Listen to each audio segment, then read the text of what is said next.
We're going to change the radio in the two-wheel drive this morning. It'll be the same on a Ranger Mark II, one B2500, all that, and probably be the same in the Mark III and IV as well. So we've got a head unit in here already. We've got a bit of a problem where if we turn ignition on, 12 o'clock, so it's not remembering the time or anything like that, so it's wired up wrong. And we're going to change it for this.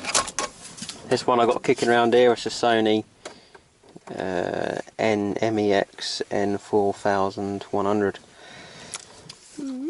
So Ruby's going to help me put that in today, ain't you, Ruby? Yeah. And basically, where did you put the special tool, Rubes? The special tool, the knife? Yeah. This might look like a butter knife, but what it actually is a radio removal tool. So what you're going to want to do is slide that down there. Daddy, I'll hold the camera. You can hold the camera. Yep.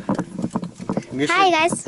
You should have a set of radio keys that will go in here, and that will push out some little tabs that clip the radio in, but butter knife or a long knife blade or hacksaw blade, get it on either side. This side's not too good anyway, so that come out quite easy.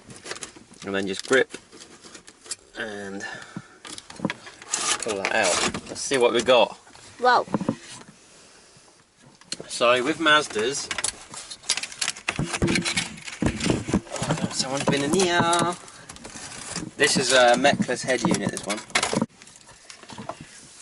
So with Mazdas, the old setup on these is a two-plug system. It's not ISO. So the first plug does like your power, your illumination and the front door speakers. So you've obviously got 4 wires to the front door speakers. And on the second plug, that just powers the rear doors because obviously they're optional. So in a single cab you don't have it. On a double cab the speakers obviously come through here. And I think it's the same with all Mazdas, like MX-5s.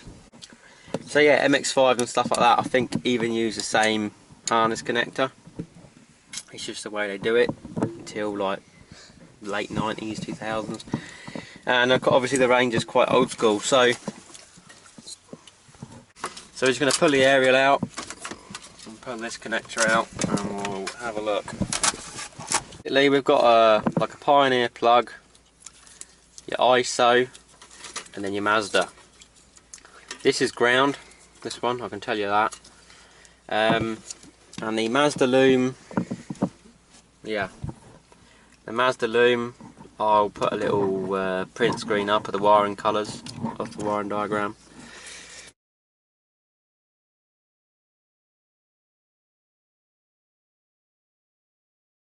But basically,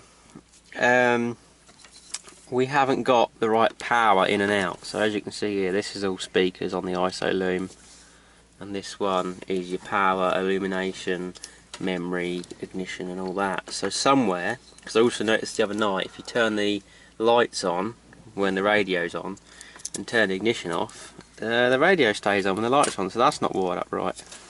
So as you can see here, we've got a yellow wire and a red wire and a ground. Sometimes, not all cars, but some cars, these are the other way around, and you'll turn it on and it will lose its memory. So you'll turn it on and it will lose its memory. So what you can do is you can either switch them around and try it that way, so that the ignition is actually the switch live and the permanent's still feeding the memory. Or on some radios there'll be a little double butt connector here, and you can take this one out and tee it into this so it's permanently live. But anyway, good thing to watch out for that, because it'll give you similar symptoms as to not holding the memory and not holding your settings, because basically a radio should have power all the time, and then when you flick the ignition on it just turns it on. It doesn't actually ever lose power, so it keeps your time and your date and all that. So Ruby's being cameraman or camera woman, and you? Camera girl. Yeah. And we're going to pull this out. We've got a loom connector.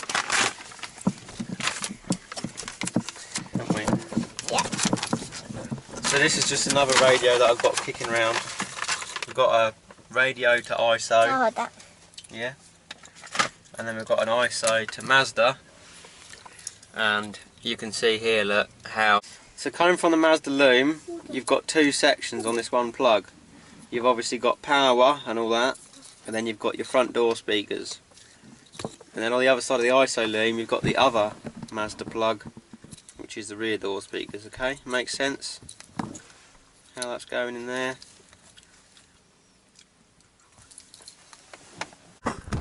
Right, so what you're going to do, Ruby, Yes. you're going to pull that down and that clip will come out there. What? And you're going to pull that grey clip down and then pull. Ow. My fingers.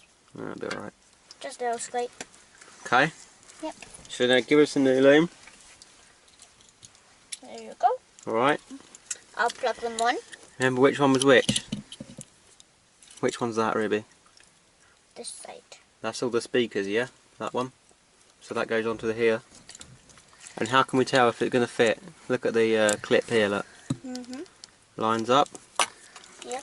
And that one And lines the clip up. on that one, no, it won't line up, look.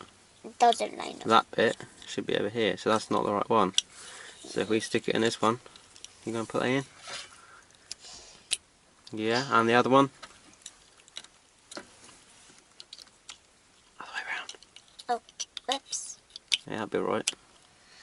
There we go. I'm surprised I've not Should we got try it? Yes. We'll get the new radio then, Ruby.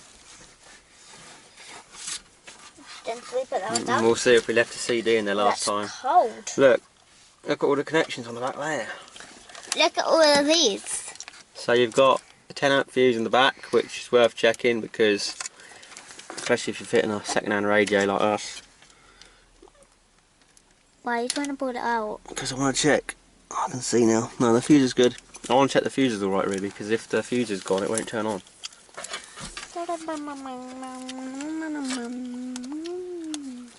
Yeah, click it in. You can do that because I'm not this strong. It's going to take a good one, that is. Right, now if you hold Oh, that, you can take the camera. alright. That's it, you hold it This there. is the front of it. Yeah, we know that. Whoa. And it She's can go on. up. Alright, keep it there. It says 1 o'clock, so... And then if we... Can we listen to my favourite music? Yeah, we will. I just want to set the time. I can't remember how to do it on this one. Can we listen to Jingle Bells? Right, so if I set the clock, Ruby, what's the time? 2 o'clock? Yep. To 10? Yep. Okay, turn it off. And then turn it on. 1 o'clock, it doesn't remember the time! So what we're going to have to do, Ruby, Yes. try switching these red ones around. Okay. If not, there might be a problem somewhere else with this adapter. We don't know. You're maybe in there. I doubt it, Rubes. I doubt it. But yeah, we'll just have to check it. We'll get a multimeter on it. So we'll switch these two round. Oh, it looks high. It was a bit tight. This is what I mean, guys, by that double butt connector. So if worst comes to the worst, or you want it permanently live, you can just jam both of these red and yellow ones in here, and that's permanently live. Right, turn it on, Rubes. Let's have a look. That sounds better. You've heard the mech. Now when the ignition comes on. 213. Hang on. So now when the ignition's on, menu, clock. Set it to 7, yeah? Yep. Alright. We'll turn it off. 7, it remembers. Right. Yay! So- you just needed to switch them. Just to switch them, yeah, because, you know, like we've just done, just switch them over and see if the memory keeps the memory. I'm going to have a look round here for wiring colours for illumination, but just quickly I'm having a guess that if we say ground, power, ignition and remote, And at the end of the video, we're going to put my wires favourite that song don't on. need a remote. There might be a one down here, Ruby. We might have to repin this connector, I'll tell you. I've got 3 up there, and might just have to move that pin, I reckon. So let's have a look then. We haven't got illumination on this one, but if we did, no, not on this actual radio. I don't think, the dimmer. It hasn't got a dimmer. Did that other one have a dimmer? No, so this radio hasn't actually got a dimming function, neither has the other one. But on some better radios, obviously of these, you've got your ground there, your ignition, which is red, remote on our case, which is white and red on this side of the loom, and yellow, which is your 12 volt. So this yellow and grey one would be illumination, which would be in this empty spot here. So yellow and grey illumination would be up here, and yeah, so the remote don't actually go anything to this side. But let's have a look on there, Rubes, because there's another pin here that's not actually linked up on that. Look, it's going red, babe. We're gonna, because you can see it's 3 at the top, 1 on the bottom right, and in this connector there's, we're looking upside down here, so 3 at the top, 1 on the bottom in the middle. So this harness adapter is not pinned right for the Mazda plug. So whilst, like I was saying earlier, whilst these harness adapters, you know, you get you from connector to connector, they ain't always right. Yeah, so top left pin, we've got 12 volts. Middle pin, we've got 12 volts on the ignition. If we turn the ignition off, middle pin got 0. So this top right hand pin should be our this is what it's looking at. You better one notice. Yeah, there we go. What's that sound? So that top right pin. pin, video this bit properly because people want to see this. This top right pin on the left hand side, so pin 3 if you like, this one, that is your light. So if you got a radio with an illumination wire, that one is your lights, and the wiring colour of that is red with a black stripe, so red with a black tracer. That one right that there. little red one right there. Yeah, and that is The only red one. That's the car he usually does his work in, but now that he got this brand new car, he does it in this car. So when you put that knife in here, all you're doing is squeezing that down there and pushing that thing back so the radio can come out. Easy peasy. So we're going to make sure they lock in, and somebody seems to have fitted this cage. Well, they haven't fitted the cage, put it that way. So to fit a cage, I shouldn't really be showing you this because it's dead easy, but to fit a cage, all you do is you put it in, and all these little tabs, you bend the one down that fits the best, because obviously they're staggered. So you just bend those down, there and there, look like that, and just bend a couple of them. There'll be Just a couple. bend. Yeah, there'll be a couple in the side, look, and that one's There would be 2 on kinda the floor close. and 2 on the. well. There's some on the sides as well, Rubes. 2 on the floor. So also, if you've got any other bits on your radio, like an amp, you'd want to plug them in now. Got rear sub and front audio out.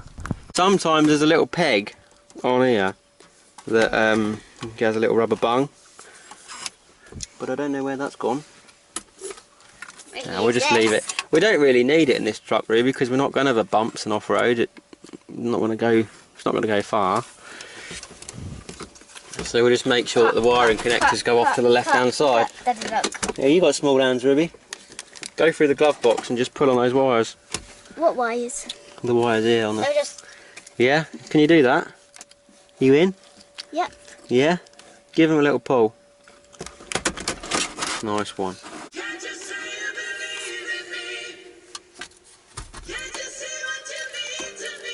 Decent. Right, we're gonna keep this for a rainy day, and we're gonna keep this. Maybe we could stick this in your little wagon, Ruby, look, because it's so short. Yes, we could probably do that, So what- and then I can listen to all the songs. Yeah. What I've always thought about doing was sticking a radio down here, look, because it's so close to fitting. You do a little bit of cutting, you could probably get that in there. Stick a little radio down there, and then you could fit a CB in this one.